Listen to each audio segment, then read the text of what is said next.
نبی کریم صلی اللہ علیہ وسلم کی تعریف حسان بن ثابت کیا کرتے تھے، اور حضور نے خود فرمایا کہ حسان جب میری تعریف کرتا ہے، نعت پڑھتا ہے، تو جبریل امین آ کر اس کی مدد کرتا ہے، اس کو سپورٹ دیتا ہے۔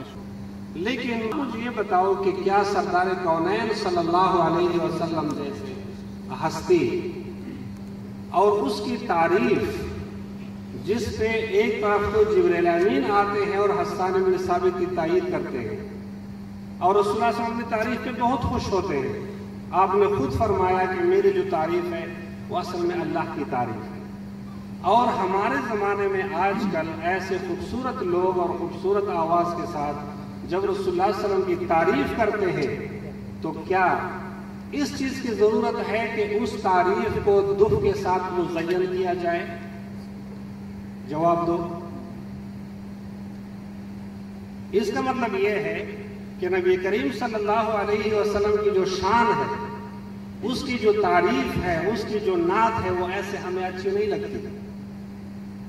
لازماً وہ آلہ استعمال کیا جائے کہ جس کی اجازت سرکار کونین صلی اللہ علیہ وسلم نے صرف شادی کے موقع پر دی ہے، کہ شادی اور جنازے کا فرق ہو کہ یہ جنازہ ہے اور یہ شادی ہے۔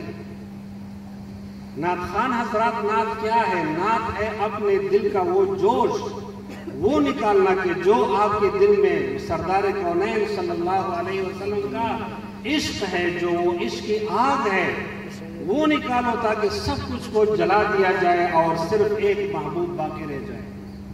میں نے اپنے اساتذہ کو دیکھا ہے، خیر و مدارس کے مولانا شبیر احمد صاحب اچانک بیٹھے ہوتے تھے اور کہتے جمع کرو طلباء کو، میں نے اپنے محبوب کی تعریف کرنی ہے۔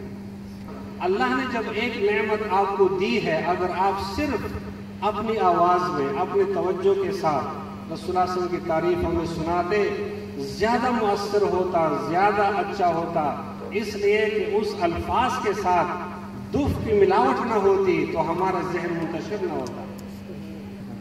میرے محبوب تو وہ تھا کہ اماں عائشہ رات کو کمرے میں بیٹھی اور کچھ سلائی کر رہی تھی، جو وہ تھا سوئی تھی، وہ ہاتھ سے گر پڑی، اب لگی ہے اس کو ڈھونڈ رہی ہے۔ حضور علیہ السلام نے فرمایا عائشہ کیا کر رہی ہو؟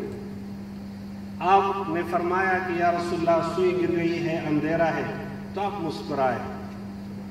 اور یہ صحیح روایت ہے، یہ کوئی ایسے نہیں کہ صرف مطلب ایک شاعرانہ کلام ہے، نہیں، یہ صحیح روایت ہے۔ آپ مسکرائے، آپ کے دانتوں کی اتنی روشنی تھی کہ عائشہ صدیقہ رضی اللہ تعالی عنہا کو وہ سوئی نظر آ رہی ہے۔ رسول اللہ صلی اللہ علیہ وسلم کا تو شان یہ تھا کہ وہ صرف مسکراتے ہیں، اس کو بیٹری اور لائٹ اور جنریٹر کی ضرورت نہیں ہے۔ آپ نے یہ نہیں فرمایا کہ کدھر ہے موبائل، کدھر ہے ٹارچ، اس کو آن کرو، نہیں، صرف مسکراتے ہیں۔ آپ صلی اللہ علیہ وسلم صرف لعاب اٹھا کے کس کو لگاتے ہیں؟ حضرت علی رضی اللہ تعالیٰ عنہ خیبر میں جا رہے ہیں، آنکھیں خراب ہے، یا رسول اللہ میں نہیں جا سکتا، میرے آنکھوں میں انفیکشن ہے۔ حضور نے صرف اپنا لعاب مبارک اس کے آنکھوں پہ لگا دیا اور علی فاتح خیبر بنے۔